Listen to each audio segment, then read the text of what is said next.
សួស្តីបងប្អូនទាំងអស់គ្នាយើងវិលមកជួបគ្នាសាជាថ្មីម្ដងទៀតហើយតាមរយៈវីដេអូលើកមុនយើងបានសិក្សាពីរបៀបដាក់ screenshot ចូលទៅក្នុងអត្ថបទ Word រួចមកហើយវាផ្ដល់អត្ថប្រយោជន៍យ៉ាងច្រើនដល់លោកអ្នកវាផ្ដល់ភាពងាយស្រួលចំណេញពេលវេលាមិនធ្វើឲ្យឯកសារ Word របស់យើងប្រើប្រាស់ memory ច្រើនរូបភាព screenshot មានទំហំតូចនិងច្បាស់ល្អជាពិសេសរូបភាពដាក់ត្រូវទីតាំងនៅក្នុងអត្ថបទរបស់លោកអ្នកធ្វើឲ្យអត្ថបទមានសោភ័ណភាពល្អក្នុងវីដេអូនេះខ្ញុំនឹងលើកយកចំណុចមួយទៀតមកធ្វើការបង្ហាញដល់បងប្អូនទាំងអស់គ្នាគឺការបញ្ចូលបញ្ជីដាក់ក្នុងអត្ថបទឯកសារ Word របស់លោកអ្នកតាមវិធីងាយនិងលឿនជាទីបំផុតការបន្ថែមបញ្ជីក្នុងអត្ថបទឯកសារ Word វាមានភាពងាយស្រួលដើម្បីគូសបញ្ជាក់ឬក៏សង្កត់ធ្ងន់ទៅលើអត្ថបទនោះនៅក្នុងវីដេអូនេះផងដែរលោកអ្នកនឹងបានដឹងអំពីផ្លូវកាត់និងរហ័សដោយប្រើប្រាស់នៅលើ keyboard ដែលផ្ដល់ភាពងាយស្រួលដើម្បីបញ្ចូលបញ្ជីដាក់ក្នុងអត្ថបទដូចជាការដាក់ចំណុចលេខឬក៏អក្សរជាដើមបើអញ្ចឹងតោះយើងចាប់ផ្ដើមសិក្សាទាំងអស់គ្នាសូមអរគុណយើងចាប់ផ្ដើមអនុវត្តទាំងអស់គ្នាឧទាហរណ៍ខ្ញុំមានឯកសារ blank document មួយឧទាហរណ៍ខ្ញុំចង់បង្កើតជា agenda មួយ meeting agenda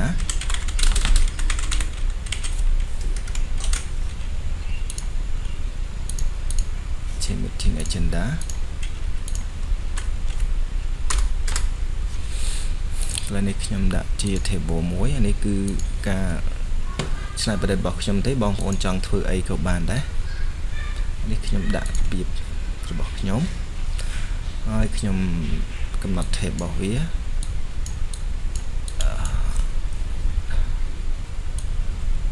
កន្លែងនេះមួយខ្ញុំយក line កណ្ដាលមួយដាក់កន្លែងនេះចំកន្លែងនេះហើយ line ស្ដាំមួយដាក់កន្លែងនេះ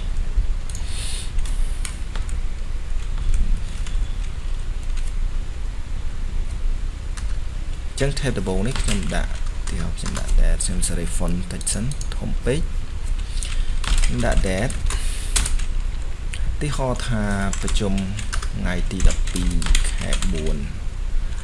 2020ចុច Control Tab វេលាម៉ោងប្រមាណ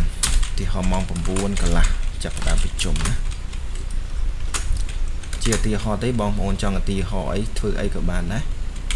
location ដាក់ឧទាហរណ៍ room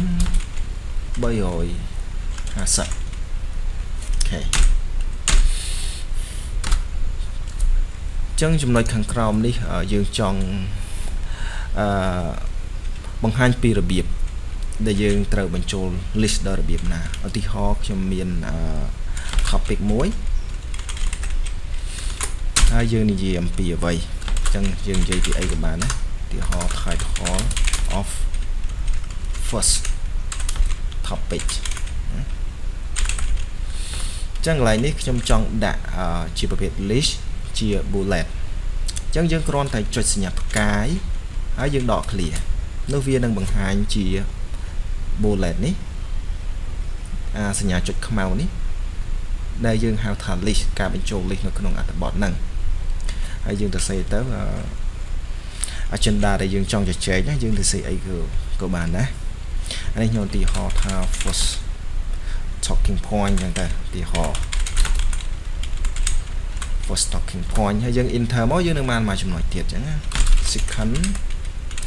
talking point third talking point ចឹងទៅកន្លែងហ្នឹងគឺបានន័យថា agenda ដែលយើងត្រូវជជែកបាទនេះគឺការលើកឧទាហរណ៍ទេចឹងខ្ញុំចង់ដាក់ប្រភេទlist មួយប្រភេទទៀតគឺជាប្រភេទ numberចឹងខ្ញុំសរសេរកន្លែងនេះដាក់ topic ហើយ topic 2ខាងលើខ្ញុំដាក់ topic 1ទៅដើម្បីជាសម្គាល់ថាចំណុចទី1យើងប្រើជាប្រភេទ bullet ចំណុចទី2នេះគឺ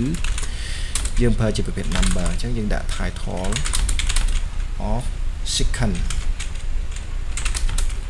topic គឺ agenda ទី2ដែលមានចំណុចតូចៗរបស់វាជាច្រើនទៀតអញ្ចឹងយើងដាក់មក មាន agenda ឯខ្លះដែលយើងចង់ជជែកក្នុងអង្គប្រជុំហ្នឹងឧទាហរណ៍បើយើងចង់ដាក់ជាប្រភេទ number យើងវាយលេខណាលេខឧទាហរណ៍លេខ1ហើយយើងដាក់សញ្ញាចុច1មកដកឃ្លីកវានឹងឲ្យដាក់នៅក្នុង list នឹងឲ្យយើងតែម្ដងអញ្ចឹងយើងវាយទៅ first talking point អញ្ចឹងទៅ second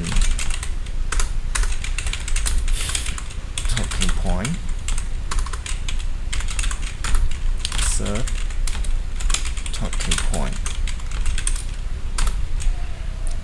គឺងាយស្រួលមែនតើក្នុងការដាក់ list ចូលទៅក្នុងអត្ថបទរបស់យើងឥឡូវនេះខ្ញុំសូមបង្ហាញមួយចំណុចទៀតគឺទីខ្ញុំដាក់ឡើងនេះ topic 3ណាគឺយើងនិយាយអំពីយើងដាក់ title អីមក title of search topic ចឹងកន្លែងនេះខ្ញុំចង់បង្ហាញអំពីការដាក់ list មួយប្រភេទទៀតគឺជាប្រភេទ letter ចឹងដើម្បីដាក់ជា letter យើងអាចដាក់បានជាអក្សរធំឬអក្សរតូចឧទាហរណ៍ថាខ្ញុំចង់ដាក់ជាអក្សរធំខ្ញុំវាយ A ធំមកហើយដាក់ក្បៀសណាបើយើងចង់ដាក់អក្សរតូចយើងវាយ A តូចមកហើយដាក់សញ្ញាចុចសំទោសគឺសញ្ញាចុចហ្នឹងគឺយើងវាយវាអក្សរតូចហើយខ្ញុំដាក់អក្សរធំវាអក្សរ A ធំចុច1ដក clear ចុច space bar ដើម្បីដក clear ហើយយើងវា agenda របស់យើងចូលមកណា talking point B second talking point third talking point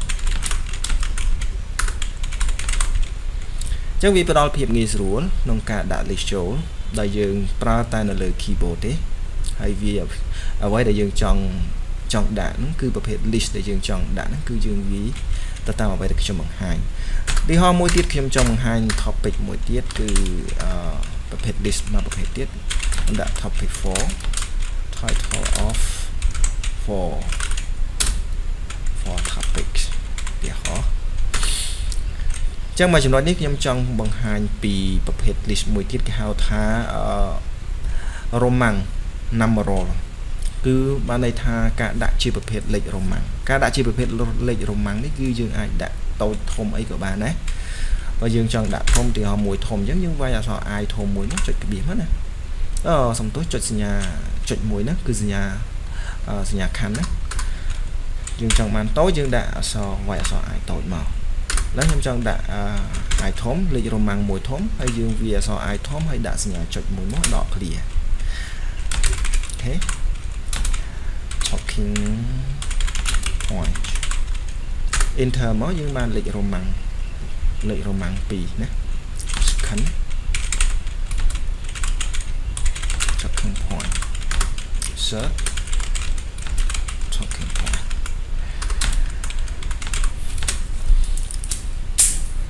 ចឹងយើងមើលការប្រើប្រាស់វិធីសាស្ត្រនេះគឺមានភាពងាយស្រួលនិងលឿន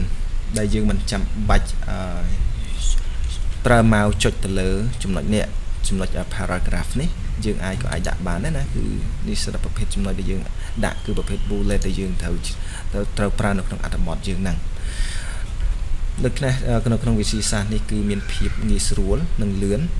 សម្រាប់សម្រួលដល់ការងារបងប្អូនអញ្ចឹងបើមានចម្ងល់អីអាចសរសេរជា comment នៅខាងក្រោមវីដេអូហ្នឹងមកហើយសូមថ្លែងអំណរគុណជាច្រើនដល់បងប្អូនទាំងអស់គ្នាក្នុងការតាមដាននៅវីដេអូនេះហើយយើងនឹងជួបគ្នានៅវីដេអូថ្មីៗជាបន្តទៀតបាទសូមអរគុណច្រើន